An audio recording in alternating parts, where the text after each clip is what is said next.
Hello, today is Tuesday, the 9th of December, 2008. This is Brian Shannon from AlphaTrends.net. The market finished, actually, we had a real mixed market here today.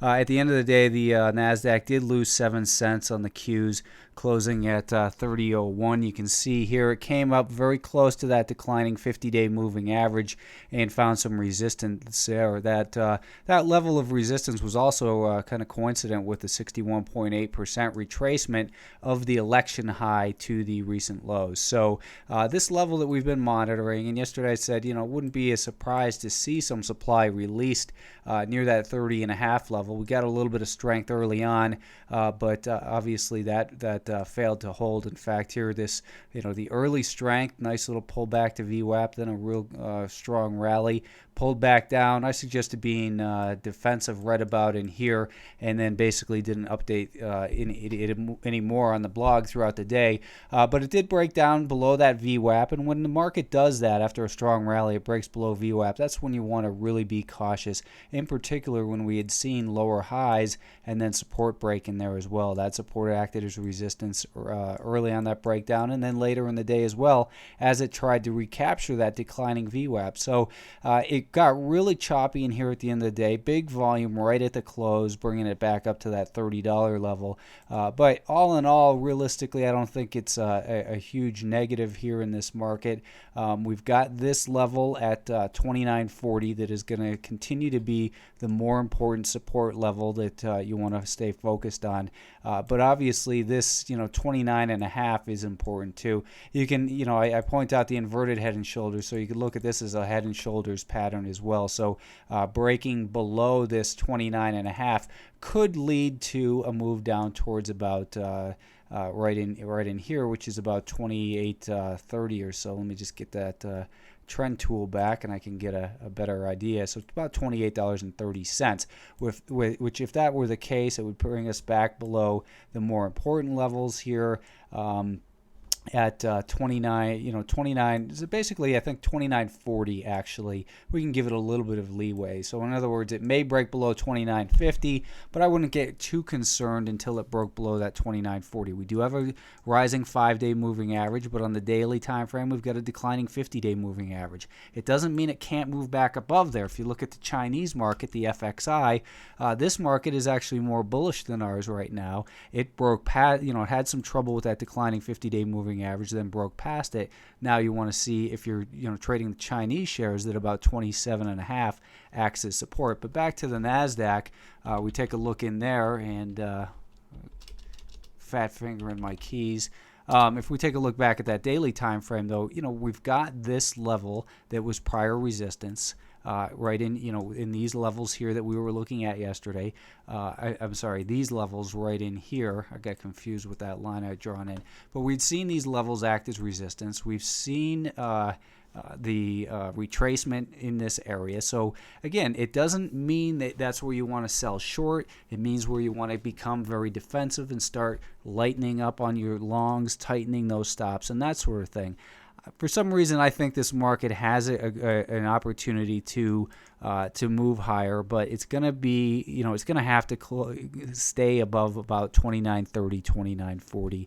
If that can happen, then I think there's a possibility we could catch some shorts off guard. There's continues to be a lot of negative news out there, and the best thing you can do to confuse the majority of people is to rally here, and the market often does what's unexpected. So, just be prepared for anything. If the market starts breaking down, obviously you have to listen to that, to the message of the market, but be prepared for any scenario in here. It remains a tricky environment, very volatile. We've got mixed messages on all the time frames, but the primary trend still remains lower. And as I've been saying, right now, this looks like nothing more than a bear market bounce. However, on the daily time frame, we've got that higher high and the higher low here on the, we've got this low, then the higher low, we have this high, and now the higher high. Holding above here will be really critical to what the next step is that this market gives us. The oil market was down once again yesterday. A lot of people got excited about a 5% rally in there, but it wasn't even able to get it back above the 5-day moving average. I think 36 is going to be an important short-term level of resistance this market's going to have to clear if it's going to rally, and then if it does, maybe up towards 39.5 or so. But still, oil remains a very broken market. There's no sign of a bottom in here, and no reason to be trading it to the long side. Russell 2000 did hold above this little breakout point, but came down harder, obviously, than the Nasdaq. This mark was down 3%, so the Nasdaq was only down about 0.25%. Russell 2000 was down 3%, as I said. It has been a little bit stronger lately in that it's the one the market that came up to this 2/3 retracement a little bit more quickly, and it's tested that a couple times. It broke through early on today, but then failed. So that's that's a failed breakout right in here that puts you on defensive. I think that about $46 a share is going to be really important for this market to hold above. If it can hold above $46 or so, that's the level basically of this gap, and also the 5-day moving average. So yesterday I had mentioned 46.40 as support. It did come down to that level and bounce slightly, but still below the daily VWAP, and obviously the daily time frame we continue to remain below this prior level here at $50 a share and the 50-day moving average. So you've just got to be very cautious in this market and trade aggressively. The semiconductors were the standout here today. They've been the laggard recently, but they did make it back above this $17 level. So it was able to recapture the October lows. This is the only market that hasn't done it, obviously, beside oil. I'm talking about the Nasdaq, the financials, and that sort of thing. But that $17 level had been kept getting hit over and over again and unable to break that, but it broke past that $17 level. And funny enough, the market, there was bad news on the semiconductors, and they broke down right at the open. They gapped lower and then just rallied super strong from that level. So from that failed move lower, you can see a super sharp rally, pull back, and then continued rally, then just pretty much choppy action throughout the day, but held around that $17.50 level and held above the $17 that had been prior resistance. So $17 a share is going to be continue to be an important level for this market. If it can continue to hold up above that level on a closing basis, and I'd probably say I wouldn't be real concerned about this semiconductor attempted rally failing unless it got below about $16.75. Below there, then I think you could look at this as just a short-term blip in a primary downtrend. But it has built a pretty good little base in here over the last couple of weeks, so perhaps it can continue up towards that 50-day moving average and the high right here from November 13th that I was mentioning yesterday at about 18.25 or so. The financials were, underwent some profit taking from the recent rally as well.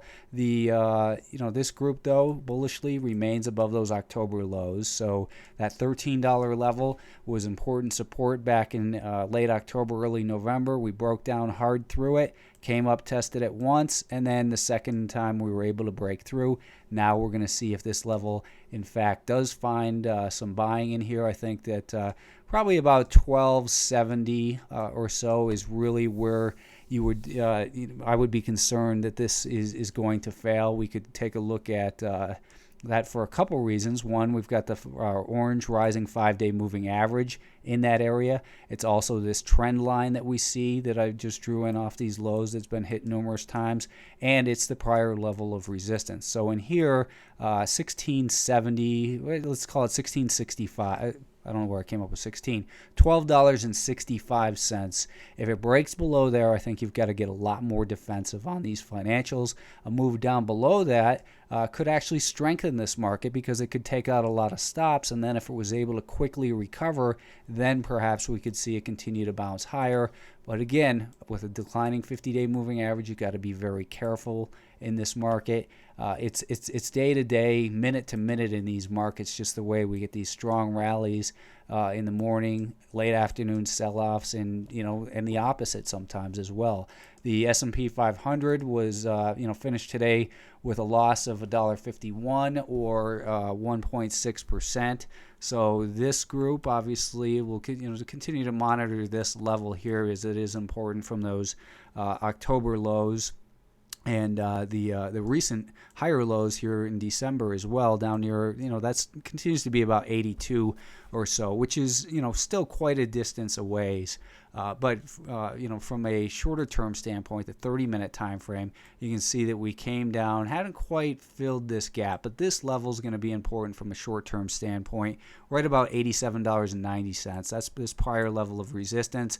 That's also where we have that rising 5-day moving average. We could draw a trend line in here, and that doesn't come down till into play till about 86 or so, assuming that we give it a little bit of time as well to get there if it was to take this type of trajectory down towards it.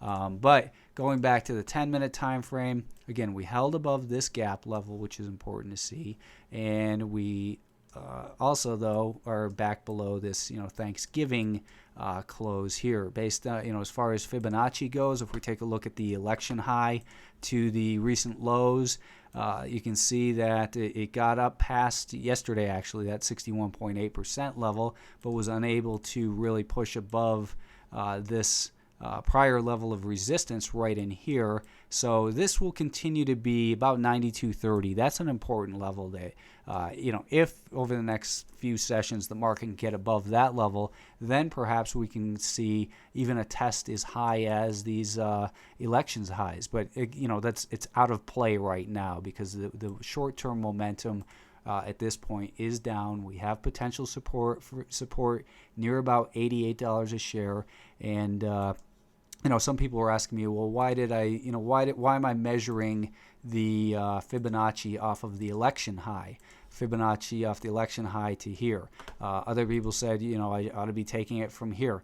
Where you decide to draw your Fibonacci levels on is largely subjective. What I like to do is I like to look at the most recent downtrend, which is began basically after those elections to these lows. That to me is the most relevant one. So that's why I choose to draw them off of that level.